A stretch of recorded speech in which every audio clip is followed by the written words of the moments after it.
Bonjour à tous et bienvenue dans Focus. Aujourd'hui, nous sommes avec Alain Akwala, ministre congolais chargé des zones économiques spéciales. Avec lui, nous parlons des opportunités d'affaires que ce pays est en train de mettre en œuvre. En effet, il va nous expliquer les 4 zones économiques spéciales que le Congo a décidé de mettre en place. Merci de nous regarder, c'est tout de suite dans Focus. Le président Denis Sassou Nguesso, quand il a été réélu donc en 2009, avait donc formulé une perspective politique aux Congolais. Elle concerne, si vous voulez, la modernisation de notre pays et son industrialisation. Et de ce fait, il a décidé la création d'un ministère. Un ministère qui s'occupe essentiellement des zones économiques spéciales. Notre pays, depuis X années, vivait essentiellement sur une seule ressource, le pétrole. Ce constat, on l'a fait depuis longtemps. Mais à partir de 2009, avec en background tous les efforts qui ont été faits pour réconcilier notre pays, pour dialoguer, pour désendetter le pays, pour ramener un peu les fondamentaux de notre économie dans la bonne direction, avec un taux de croissance qui pendant près d'une décennie a tourné autour de 6, 7, 8, 9, voire parfois 11%. Et bien à partir de 2009, le président a estimé que les conditions étaient réunies pour diversifier en fait notre économie. Donc sortir de cette espèce de tête-à-tête qu'on a avec le pétrole et aller vers une économie qu'on peut qualifier comme étant une économie plus réelle. Le taux de croissance que l'on a, les différents taux de croissance qu'on a enregistrés, ont été tirés par le pétrole. Le pétrole, ce n'est pas une malédiction, contrairement à ce que l'on dit. C'est une ressource qui fait du bien aux finances publiques, qui fait du bien au cadre macroéconomique de notre pays. Mais en même temps, c'est le point fort de notre économie, mais aussi c'est en même temps le point faible. Un point faible, disons, structurel. Et donc, c'est par rapport, justement, à cette vision que le président a décidé de mettre en place ce ministère pour, si vous voulez, qu'il serve de catalyseur ou d'accélérateur du processus d'industrialisation de notre pays. Et donc, depuis 4 ans que nous sommes à la tête de ce ministère, nous avons réussi à découvrir les expériences des pays qui ont réussi dans ce processus, mais surtout les pays qui n'ont pas aussi réussi pour que nous ne commettions pas les mêmes erreurs. Donc aujourd'hui, nous avons depuis une année déjà engagé des études de faisabilité qui sont réalisées à travers une expertise singapourienne d'un côté, c'est-à-dire il y a 4 zones économiques spéciales pour votre information. Donc l'expertise singapourienne fait des études de faisabilité concernant la zone économique spéciale de Pointe-Noire et puis de la zone économique spéciale d'Oyo-Lomo. Brazzaville et Ouesso, donc les 2 autres zones, eh bien il y a un consortium qui s'est constitué suite à un appel d'offres international. Au total, nous avons en fait des études qui arrivent déjà à leur terme, et qui ont été réalisées par des cabinets dont l'expertise est mondialement reconnue. Alors l'ambition en réalité, c'est que le président veut, à travers justement ces zones économiques spéciales, il y en a 4, elles doivent servir, si vous voulez, d'épicentres à partir desquels se propagerait un développement économique de notre pays.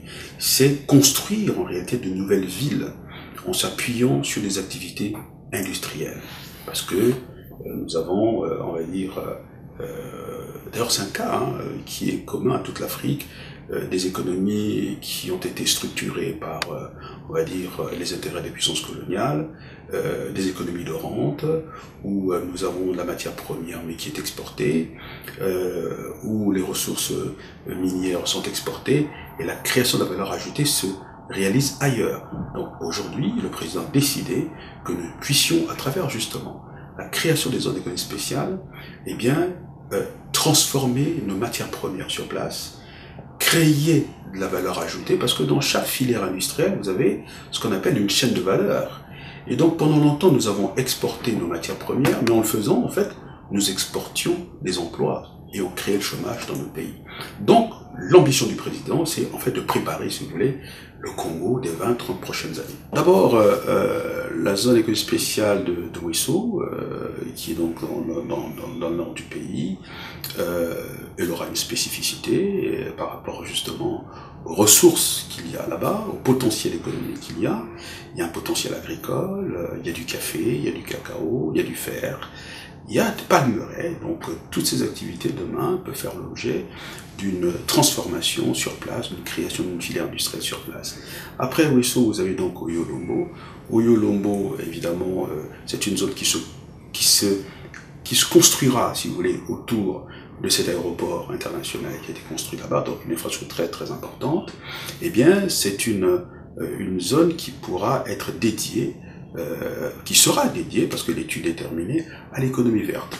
Donc on a identifié là-bas, on va dire, des filières telles que la sylviculture, l'horticulture, l'élevage, l'agro-industrie, la pisciculture.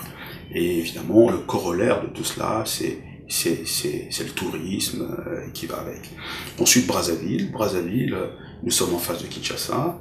Brazzaville est une ville où il y a, on va dire, 4 types de transports qui arrivent, donc on appelle ça la multimodalité, hein, donc l'avion, le train, la route et le rail. Donc, vu son positionnement, on a la possibilité de développer par ici des activités liées à tout ce qui est la logistique, également aussi la transformation d'un certain nombre de matières premières sur place, sur le plan agroalimentaire. Et puis il y a Pointe-Noire. Pointe-Noire, c'est la zone, on va dire, locomotive de toutes les autres, parce que c'est on va dire la porte d'entrée de notre pays, c'est la capitale économique de notre pays, et nous disposons du seul port en eau profonde du golfe de Guinée, et les études prévoient qu'on peut développer donc sur Pointe-Noire un complexe, on va dire, sidérurgique, parce que nous avons dû faire mon département du côté de l'Uniari, de la Bouenza, on a dû faire, qui peut être évidemment exploité, exporter, mais l'ambition du président, ce n'est pas exporter toutes nos matières à l'état brut. Il faut donc faire subir à ces matières premières, à se faire par exemple une transformation. Donc il y a moyen de faire un complexe sidérurgique, également aussi un complexe pétrochimique, parce que nous sommes 4e producteur d'Afrique noire d'or noir. Il n'y a pas de raison que nous importions systématiquement du pétrole en pan pour les populations, que les paysans, les mamans utilisent au quotidien.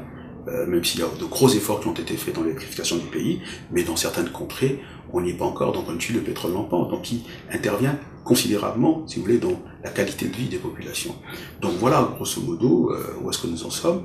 Et donc aujourd'hui, ces études sont terminées, eh bien, nous sommes dans une phase nous préparons, si vous voulez, nous anticipons sur la phase de recherche d'investisseurs, de promotion du processus. Et au regard de l'évolution des études de faisabilité, où aujourd'hui nous avons effectivement une loi qui est déjà prête, mais qui passera en Conseil des ministres et ensuite au Parlement d'ici la fin de l'année, cette loi définit la gouvernance économique et juridique de cette zone économique spéciale, prévoit en fait les organes qui vont s'occuper de ce processus. Il y a un organe, pour aller très vite, une agence de planification qui, elle, en fonction des conclusions des études de faisabilité, définit les termes de référence concernant ce qu'on doit réaliser dans chaque zone économique spéciale.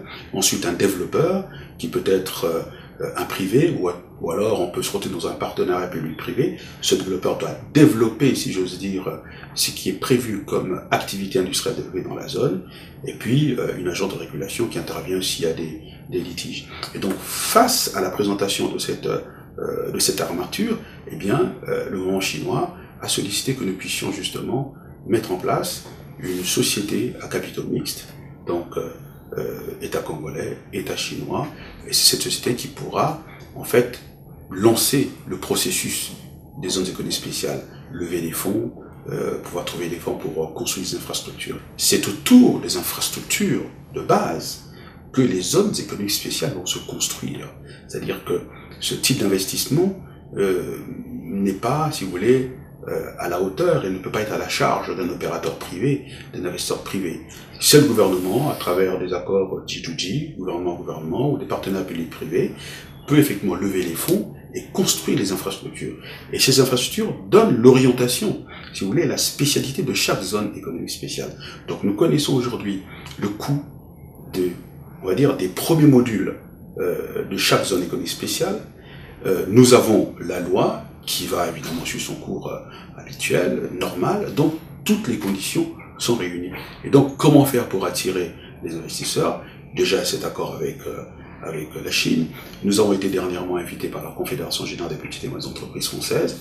Il y a un vif intérêt également de cette structure. Nous envisageons également conclure un accord avec eux, mais au-delà, si vous voulez, de ces modes opératoires spécifiques, il y aura bien entendu un travail de promotion internationale qui sera effectué. Nous pensons qu'à partir de 2014, on pourra effectivement assister au démarrage de la première zone économique spéciale, notamment, enfin, on peut dire, la pose de la première pierre de la zone économique spéciale, parce qu'il y a un vif intérêt au niveau, on va dire, de la communauté des investisseurs internationaux, que ce soit en Asie, en Europe, contrairement à ce que l'on pense, en Inde, voilà. Et il est vrai que le contexte de l'évolution de l'économie mondiale aujourd'hui permet que l'Afrique, d'une manière générale, et notre pays en particulier, soit capable de tirer son épingle du jeu. Nous avons, je crois, à peu près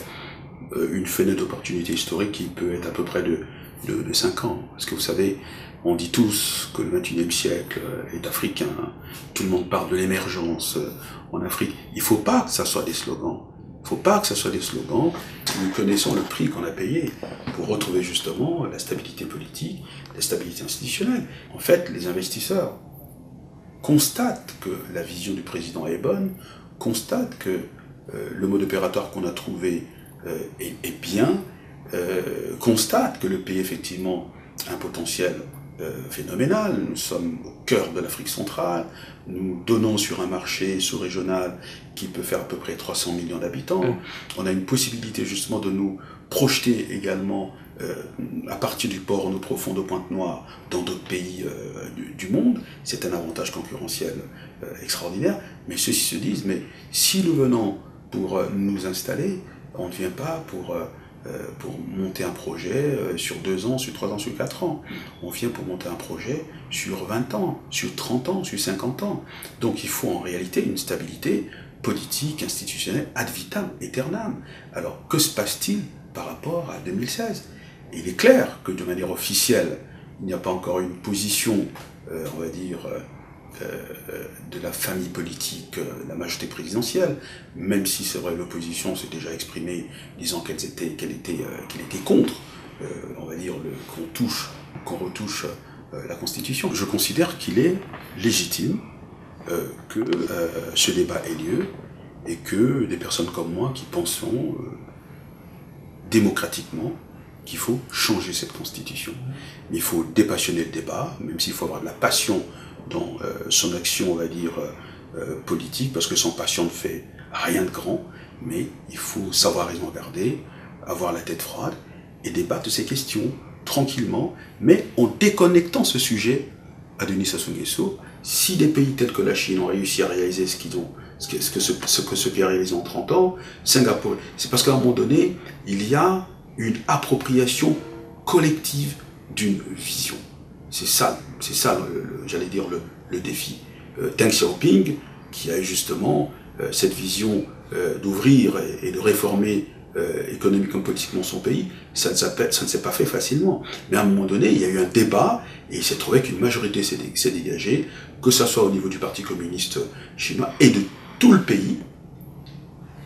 Cette vision a fait que la Chine devienne ce qu'elle est aujourd'hui. La même chose à Singapour, la même chose sur l'île Maurice et dans d'autres pays. Mais je prends l'exemple de ces pays parce qu'on est pays, on va dire, des pays jeunes, entre guillemets, par rapport aux pays tels que les États-Unis, la France, la Grande-Bretagne. Donc à un moment donné, un pays doit se définir une perspective commune. Il y a un potentiel d'intégration sous-régionale très important. Nous savons qu'en Angola, il y a des zones industrielles qui se font. Au Gabon, il y a une zone économique également de co qui se fait. En face, du côté de la RDC, il y a aussi des ambitions dans cette direction-là. C'est une excellente chose. Même si c'est vrai, l'économie, c'est la compétition.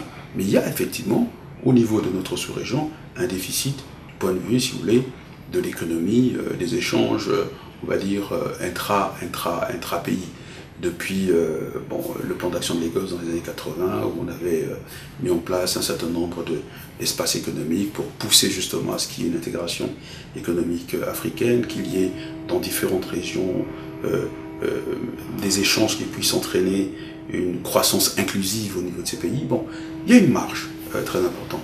Mais que ça soit effectivement des investisseurs qui viendraient de l'extérieur, on va dire, en dehors, au-delà des frontières africaines, ou ceux qui viendraient des pays qui sont proches de nous, du continent africain, eh bien, il y a eu la loi qui définit le statut évidemment de la zone d'économie spéciale prévoit un certain nombre de facilités au niveau fiscal et douanier. Donc, de ce point de vue-là, il n'y a aucun problème. C'est une proximité qui est un avantage extraordinaire par rapport à un investisseur qui viendrait d'Asie. Vous voyez.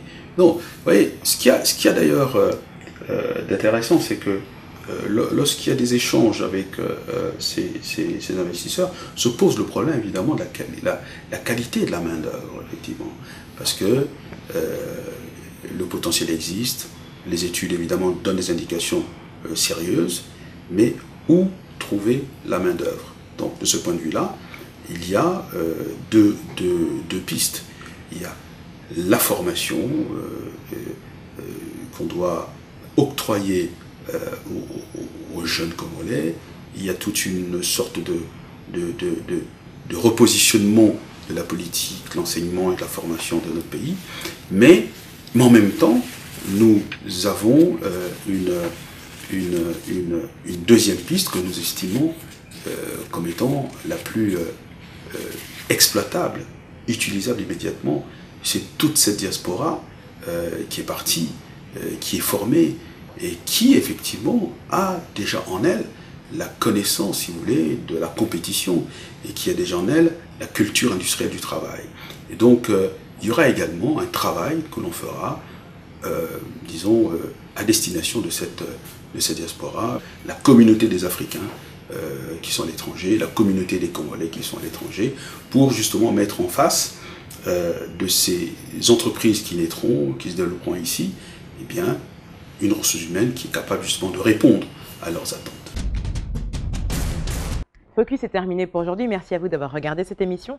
Et pour en savoir plus, n'hésitez pas à vous connecter sur www.voxafrica.com. En attendant, bonne suite des programmes sur votre chaîne panafricaine. Au revoir.